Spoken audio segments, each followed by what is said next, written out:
Hello दोस्तों, आपका स्वागत है हमारे चैनल माधव वृंदावन में। आज मैं आपको एकलव्य की गुरु भक्ति के बारे में बताने जा रही हूँ। चलिए स्टार्ट करते हैं। आचार्य द्रोण राजकुमारों को धनुर्विद्या की विधिवत शिक्षा प्रदान करने लगे। उन राजकुमारों में अर्जुन के अत्यंत प्रतिभावान तथा गुरु भक्त होने के कारण वे द्रोणाचार्य के प्रिय शिष्य थे। द्रोणाचार्य का अपने पुत्र अश्वत्थामा पर भी विशेष अनुराग था, इसलिए धनुर्विद्या में वे सभी राजकुमारों में अग्रणीय थे। किंतु अर्जुन अश्वत्थामा से भी अधिक प्रतिभावान थे। एक रात्रि को गुरु के आश्रम में जब सभी शिष्य भोजन कर रहे थे, तभी अकस्मात हवा के झोंके से दीपक बुझ गया।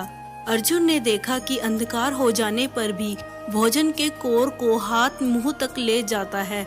इस घटना से उन्हें ये समझ में आया कि निशाना लगाने के लिए प्रकाश से अधिक अभ्यास की आवश्यकता है, और वह रात्रि के अंधकार में निशाना लगाने का अभ्यास करना आरंभ कर दिया।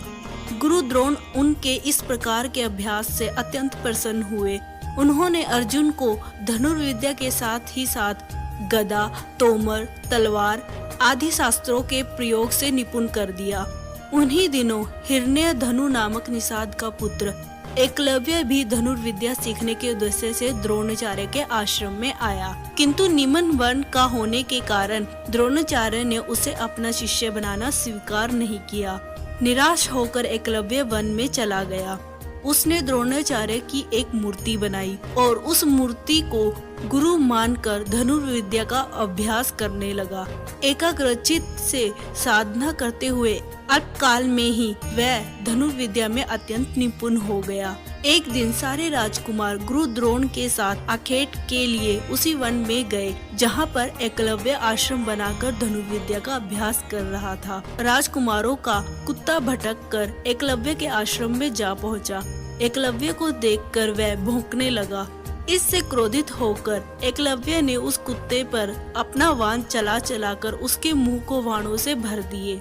एकलव्य ने इस कौशल से वाण चलाए थे कि कुत्ते को किसी प्रकार की चोट ना लगे, किंतु वाणों से विंध जाने के कारण उसका भौंकना बंद हो गया।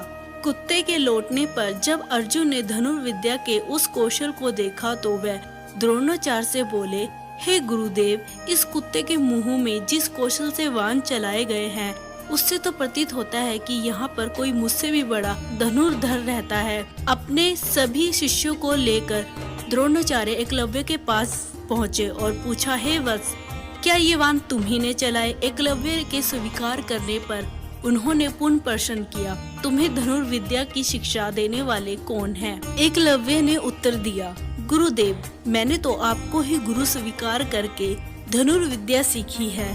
इतना कहकर उसने द्रोणाचार्य की उनकी मूर्ति के समक्ष ले जाकर खड़ा कर दिया। द्रोणाचार्य नहीं चाहते थे कि कोई अर्जुन से बड़ा धनुर्धारी बन पाए। वे एकलव्य से बोले, यदि मैं तुम्हारा गुरु हूँ तो तुम्हें मुझको गुरु दक्षिणा देनी होगी।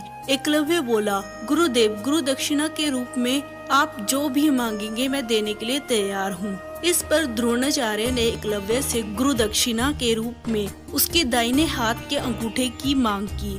एकलव्य ने सहर्ष अपना अंगूठा दे दिया।